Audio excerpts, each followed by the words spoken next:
Yeah, the White House says Trump's tariffs on Canada and Mexico are still set to take effect on Saturday, this weekend. Watch this.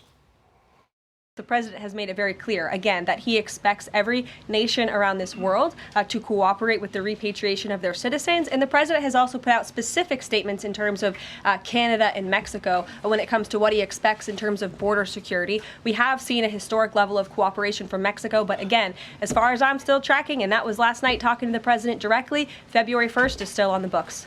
All right, John Lonski, he's an economist and he's with me now. John, what do you think happens on Saturday if the tariffs go in place on Saturday? What happens? Unless the company's directly affected, not much will happen. I don't think it's going to have much of an immediate impact on the economy.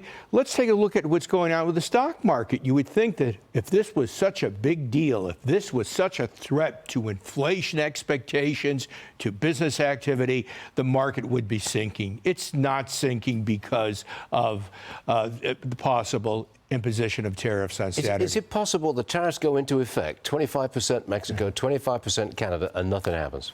Yeah, nothing may happen. And I would add that let's not forget this is a negotiating tool as far as immigration policy is concerned, and also as far as the illegal importation of drugs into the United States go. So this may get both Canada and Mexico to have some reforms that please the Trump administration, and that's the end of tariffs. Does Trump have the strongest negotiating position at the moment? I think he does. The United States has the upper hand because the U.S. economy is doing much better than the Canadian and Mexican economy. We're talking about two economies that are growing by a rate slower than 2%. U.S. economic growth is close to 3%. We have a much stronger labor market, according to our relatively low unemployment rate.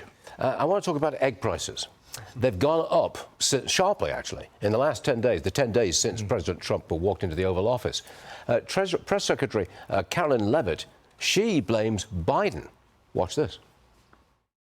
There is a lot of reporting out there that is putting the onus on this White House for the increased cost of eggs. I would like to point out to each and every one of you that in 2024, when Joe Biden was in the Oval Office, or upstairs in the residence sleeping, I'm not so sure, egg prices increased 65% in this country. We also have seen the cost of everything, not just eggs. Bacon, groceries, gasoline have increased because of the inflationary policies of the last administration. Well, she got that one in whilst Biden was upstairs sleeping. Right. Yeah. Just tell me, why did egg prices go up so much? Why?